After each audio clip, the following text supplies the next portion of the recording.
վրիպակի ուղումն է, որը տեղի է ունեցել 2024 թվականին։ Սա միակ հիմնավորումն է, որ բերել են կառավարությունն ու քաղաքացիական պայմանագիր խմբակցությունը, թե ինչու են ընտրություններից 2 ամիս առաջ ընտրական օրենսգրքում հապշտապ փոփոխություններ անում։ Շնորհակալություն։ Այսպես ասած վրիպակը, որն ուզում են ուղղել կուսակցությունների դաշինքների անվանումներում անուն ազգանունների օգտագործմանն է վերաբերում։ Այն թույլատրում է գործող օրենսգիրքը, որն ի դեպ 4 տարի առաջ հենց ԿՊԱ-կաններն էլ կազմել ու ընդունել են։ Նախաձեռնել են ազգային ժողովի արտահերթ նիստ։ Բայց չգիտես ինչու, ընտրություններից 2 ամիս առաջ օրենքի այդ կետը սկսել է դուր չգալ քաղաքացիական պայմանագիր խմբակցությանն ու Նիկոլ Փաշինյանի կառավարական կաբինետին։ Դուք իրավունք չունեիք 2 ամիս առաջ Այսպես բարձրաձայն մտորել են ընդդիմադիր խմբակցությունները խորհրդարանում ու հարցրել, պատճառը գուցե ազգային բարերար Սամվել Կարապետյանի ձևավորած դաշինքի շուրջ համախմբման տեմպն ու մասշտաբն են։ Սա հստակ ուղղված է կոնկրետ քաղաքական ուժին, սա հստակ ուղղված է ձեր վախերի։ Բարերարը ընտրություններին պատրաստվում է մասնակցել դաշինքով, որը կոչվում է Ուժեղ Հայաստան Սամվել Կարապետյանի հետ։ Փորձում եք թաքնվել տեխնիկական վրիպակները ուղղելու քողի տակ, բայց իրականության մեջ փոփոխությունը բացարձակապես քաղաքական է եւ բացարձակապես բովանդակային եւ ինքը գործընթացը ինքնին հակաօրինական է եւ նաեւ հակասում է Վենետիկի հանձնաժողովի երաշխավորություններին, որոնք, ինչպես նաեւ հաստատեց Տիկին Ջուլհակյանը, այո, հիմնարար փոփոխություններ ընտրություններից 2 ամիս առաջ այսպես թույլ չեն տալիս կամ խորհուրդ չեն տալիս։ Բանաստեղծությունը նվիրվում է իրենց ուժեղ հռչակած քաղաքական գործիչներին։ Որպես հակափաստարկ ԿՊԱ-ական падգամավորները ասմունքել են ազգային ժողովի ամբիոնից Կարդացողի խելքն է կտրուկ, միտքը պայծառ ու լուսավոր։ առաջարկել փոխադրություն գրել, Որովհետև փոխադրությունը մի կողմից նշանակում է, որ մարդը ունակ է հասկանալ հայերեն տեքստը, վիրավորել քաղաքական հակառակորդներին։ Ոռնոց է համացանցում։ Դրսից ուղարկած ինչ որ մի հատ տգետ արհեստական բանականությամբ գեներացված չգիտեմ ինչ։ Երբես ամբիոնից վիրավորանքներ եք հնչեցնում, դա խոսում է ձեր թուլության մասին, ոչ թե առավելության։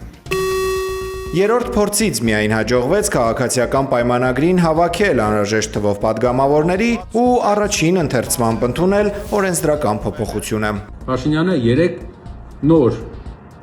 տարբերակ է մտածել։ Սամվել Կարապետյանի անվան հետ կռիվ տալ է համարում ԿՊԱ-կանների նախաձեռնությունը Ուժեղ Հայաստանի քաղխորհրդի անդամ Նարեկ Կարապետյանը։ Նա հայտարարել է, որ երեկվանից սպասում են դատախազության պատասխանին։ Արդյոք Սամվել Կարապետյանը կարող է տեսաուղերձով դիմել ժողովրդին։ Դատարանը տնային կալանքի ուղարկելիս արգելել էր ազգային բարերարին հրապարակային ելույթներ ունենալ։ Մարդու խոսքից վախենում է, անունից վախենում է, նկարների դեմ պայքարում է։ Բայց անգամ դրանով տեսնում է, որ մարդիկ փոփոխություններ ցանկացող մարդկանց թիվը աճում է, որ մարդիկ տեսնում են տարածաշրջանում, տեսնում են շատ երկրներ ինչպես են զարգանում, եւ տեսնում են, որ մենք նույն թմբիրի մեջ ենք։ Սիրելի հայրենակիցներ, ինչ էլ անեն, մենք գիտենք, որ մեր երկիրը սա մեր երկրի նշաձուղը չի։ Սա այն չի, ինչ մենք ուզում ենք մեր համար ու մեր ապագայի համար։ Մեզ բարձր նշաձողով երկիր է պետք, զարգացած լուրջ երկիր է պետք և սենց չարքաշ, խեղճ երկիր ունենալու համար հայրը պատրաստ չեն դրա համար փոփոխություն են ուզում, ինչ էլ սահմանափակեն, փոփոխությունը գալու է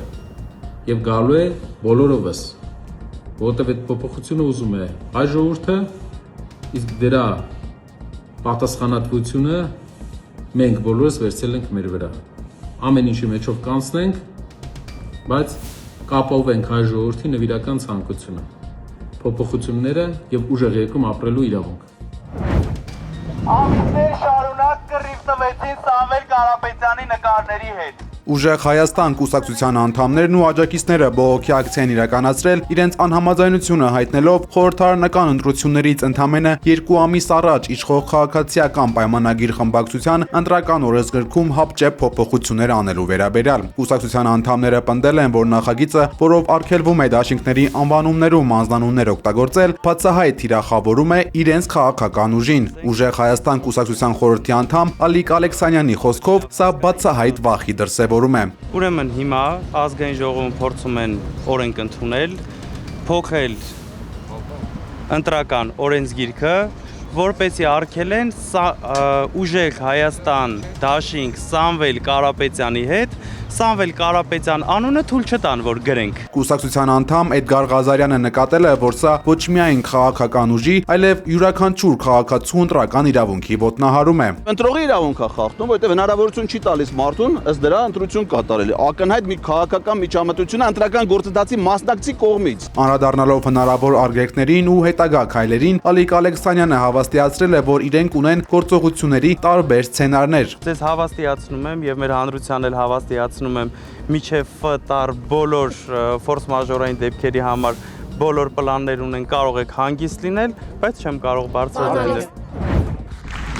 Սամվել Կարապետյան Փաշինյանի պատճառով Ռուսաստանի հետ սանձազերծված տնտեսական պատերազմ հուլիսին, թե փոփոխություններ, որոնք մենք կբերենք Հայաստանին հունիսին, Սամվել Կարապետյանն է գրել այսօր տարածած ուղերձում։ Ազգային բարերարի կարծիքով Պուտինի հետ վերջին հանդիպման ժամանակ խայտառակ է եղել Փաշինյանը։ Խելք ու շնորհք է պետք ունենալ, ողջամիտ լինել ու հասկանալ, որ Ռուսաստանի հետ են մեր տնտեսական ամենախոր կապերը։ Ռուսաստանն է մեզ էժան գազ տալիս, ընդունում մեր սեզոնային աշխատողներին, գնում մեր գյուղատնտեսական ապրանքների զգալի մասը, հիշեցրել է Սամվել Կարապետյանն ու նկատել, իսկ եթե Փաշինյանի վերջին պահվածքի պատճառով դադարեցնի այդ ամենը, ինչ պատասխան եք տալու մեր ժողովրդին, որն ավելի կաղքատանա։ Հեռացնելու ենք փոքրիկ խմբակին ու բարեկամություն անենք տարածաշրջանի բոլոր երկրների հետ, ուժային բոլոր կենտրոնների հետ։ Ժամանակն է ուժեղ Հայաստանի։ Ուղերձն ամփոփել է ազգային բարերարը։ Ստամբուլում Իսրայելի հյուպատոսության վրա զինված հարձակում է տեղի ունեցել։ Բախման հետևանքով մեկ ոստիկան է վիրավորվել, հայտնել են թուրքական ԶԼՄ-ները։ Հյուպատոսության վրա հարձակում իրականացրած 3 զինված անձինք ավելի ուշ սպանվել են։ Իսրայելական հարվածներ Իրանի ուղղությամբ շարունակվում են։ Պատերազմի 39-րդ օրը մայրաքաղաք Թեհրանի երկնքում իսրայելական հարվածների հետևանքով ծխի ամպ է նկատվել։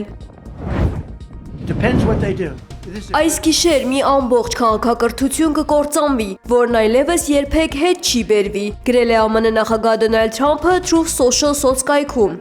Ես չեմ ուզում, որ դա տեղի ունենա, բայց հավանաբար այդպես էլ կլինի։ Այնուամենայնիվ, քանի որ հիմա տեղի ունեցել իշխանության ամբողջական ու լիակատար փոփոխություն եւ առաջին պլան են եկել այլ ավելի խելացի ու պակաս ծայրահեղական մարդիկ, գուցե ինչ-որ հեղափոխական ու հրաշալի բան ստացվի, ով գիտի։ Մենք դա կիմանանք այսօր երեկոյան աշխարհի երկար ու բարդ պատմության ամենակարևոր պահին։ Շորթումների, կոռուպցիայի ու մահվան 47 տարին վերջապես կավարտվի։ Աստված օրհնի Իրանի մեծ ժողովրդին։